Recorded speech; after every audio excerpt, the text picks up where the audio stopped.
Tonight is homecoming. It's like one of the biggest nights in the school year. I didn't go last year. I thought it was kind of lame. I mean, it was just a football game, right? And I was a freshman, so no one even knew I existed. My mom would have had to drive me, or, God forbid, my dad. So I didn't go. The next day, when everyone was there talking about it, I pretended I had been there. I pretended an upperclassman noticed me and asked me to go to the back of the bleachers and make out. But he didn't, really. And even if one had I probably would rather peek my guts up in front of the entire student body than make out with anyone, no matter how cute he might be. But not going to homecoming is almost as bad as a junior or senior choosing not to go to prom. It's like tattooing a big sign on your forehead that says, loser. It would give the kids a reason to make fun of me for the next 2 years. So I pretended I'd been there. I pretended I was cool and nobody could really prove I hadn't been there. So it kind of worked out. Except I knew I hadn't been there, which meant I still felt like a loser.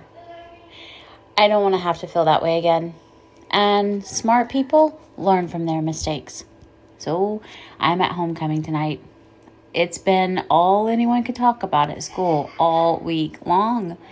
Each day there was a different theme. School Spirit Day, Character Day, 60s Day, Rock and Roll Day. Today was Duo Day. You and a friend were supposed to dress up as twins. Girlfriends and boyfriends dressed in matching colors.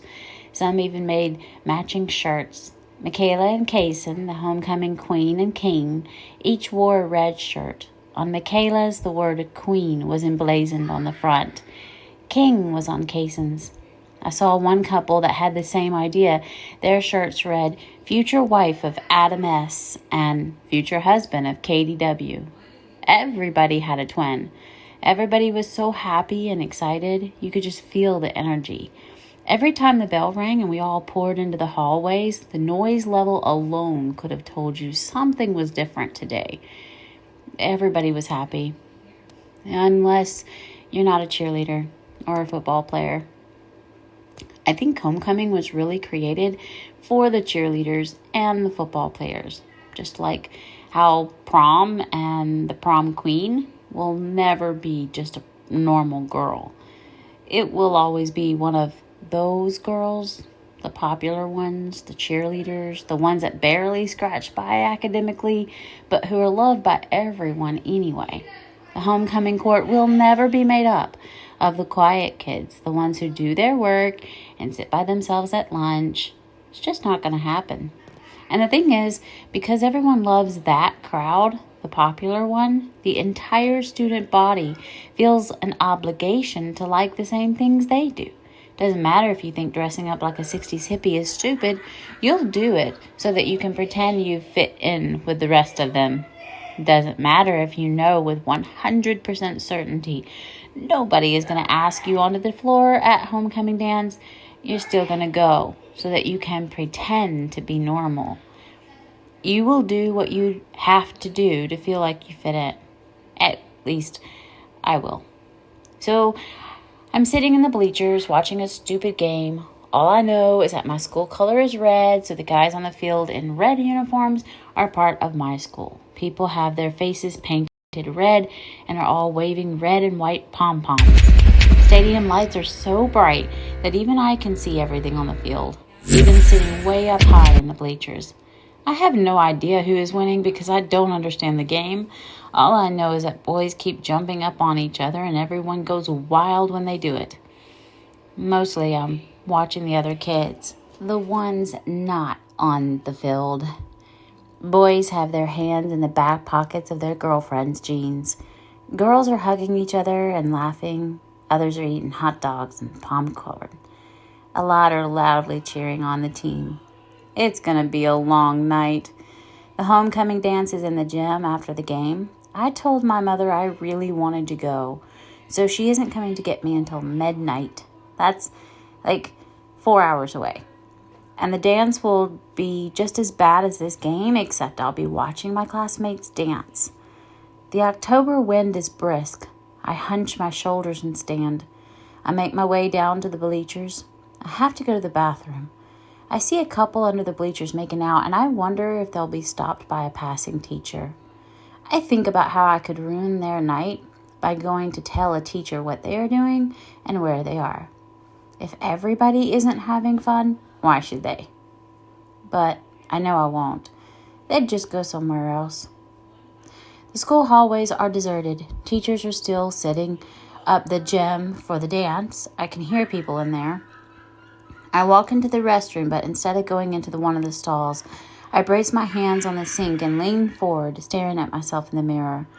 I tell myself it's not that bad, that it will be over soon. I feel like I should hurry back out there. But then I ask myself why. No one is looking for me.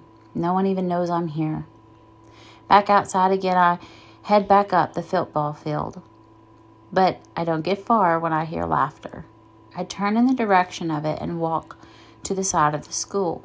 Partially hidden underneath a big weeping willow tree sit 5 kids, 2 girls and 3 boys.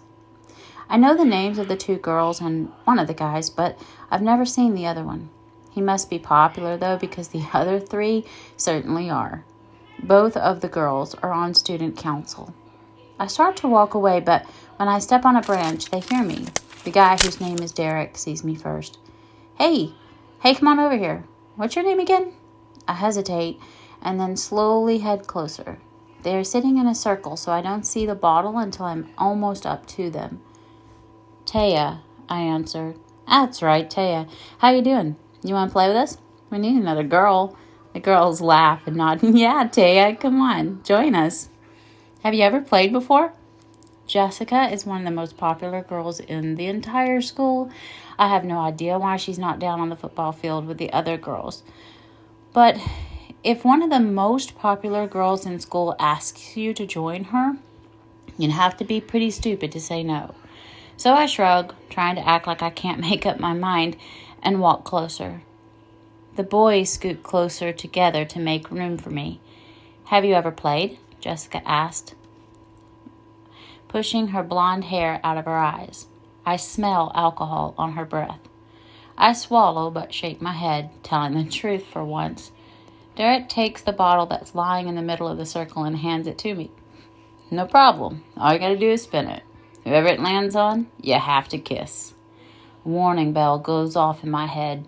I know I don't want to play this game, but I can't just get up and leave after I told them I'd play. They'd think I was weird or something. So I stay put, but I shake my head. That's okay, I'll go last, I say. Derek shrugs and takes the bottle himself. He spins it and it lands on Amber. Laughing, Amber looks at Jessica, but shrugs and gives Derek a kiss on the mouth. I lower my eyes to the ground, my stomach churning. Amber gets to spin next. It lands on Jessica. They kiss. The knot in my stomach gets worse, and I hunch my shoulders while I'm trying to think of a way out of this game that won't make me look like a complete idiot, or worse, childish. It's finally my turn. I don't know why, but I go ahead and spin the bottle. I feel like throwing up while it's turning. Everybody else is cheering. Finally, the bottle stops. It is pointing toward the boys whose name I don't even know. Everybody laughs. Pucker up, Nick. Derek laughs. Nick. His name is Nick. My face is flaming hot when I look up at him. Nick is actually really cute. He's got amber-colored hair and a whole bunch of it. He's got dark brown eyes that have little gold specks in them. Yeah, he's hot. But that's beside the point. There is no way I can kiss him. What are you waiting on? Amber asks. Go on, do it. Jessica prods. Nick smiles. He knows I don't want to kiss him. The challenge I sense in his eyes makes me lean over. I kiss his cheek and sit back. Everybody explodes with laughter, even Nick. Derek holds the bottle up. If you don't give him a real kiss, Taya, you have to drink a shot of this. It's Jack Daniels. You probably want to kiss him. I didn't even notice until he said that, the 2 shot glasses sitting on the ground. I'd rather drink a shot of pure alcohol than kiss anybody. So, without looking at Nick, I say bravely, I can drink it. Have you ever had a drink, Taya? Amber asks. Her breath is clean. I nod, lying, and reaching for the shot glass. Derek pours it to the top. You gotta drink it in one gulp, no little sips. I don't even think about the alcohol. All I think about is that this is my ticket out of this game. If I get drunk, so what? I'll have a really bad headache tomorrow morning. My mom will ground me forever when she smells my breath. I'll throw up. But it's not as bad as kissing someone. I just chug it. It burns a path down my throat and my eyes sting with tears almost immediately. Choking, I put the shot glass down on the ground and shake my head, trying to clear it. I hear everyone laughing again, but it feels like I'm underwater. Thankfully, no one's bottle lands on me. And when it's my turn again, I choose to drink another shot. My stomach feels a little woozy after the second round, but it doesn't feel that bad. This time around, I'm not so lucky. Nick's bottle lands on me, and he smiles. I'm not drinking it, he announced boldly. Before I understood what he was about to do, he leans over and pushes his mouth against mine. Maybe it's the alcohol I've had. Maybe it's because it happened so fast. I don't know why, but I don't stop him. I don't feel anything, though. He doesn't put his tongue in my mouth. It's just a quick push of his lips to mine. And then it's my turn. My bottle lands on Amber. I drink another shot. And so it goes. Derek chooses to drink a shot instead of having to kiss me. He is drunk, too. This really is a fun game once you start to loosen up. I laugh a lot over the next hour. I don't remember how many people I kissed. Don't remember how many people kissed me. I know I drank more than I kissed. I drank more than anybody. Once the bottle was empty, the game turned. Now, instead of drinking a shot, if you refuse to kiss somebody, Derek says you have to remove a piece of clothing. The girls thought this was hilarious. And I don't think it was that bad a deal. I mean, it's better than kissing someone, right?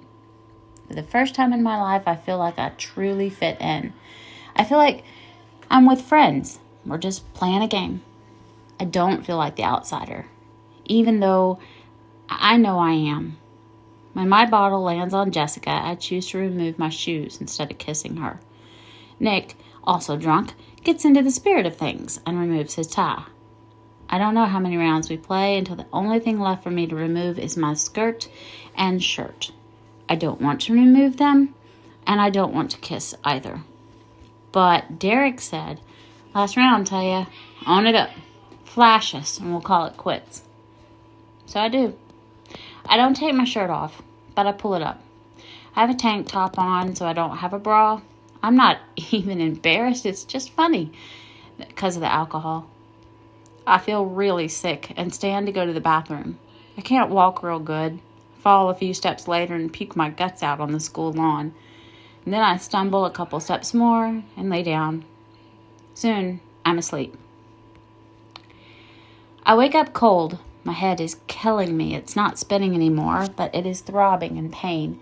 I put the heel of my palm against my right eye and push real hard.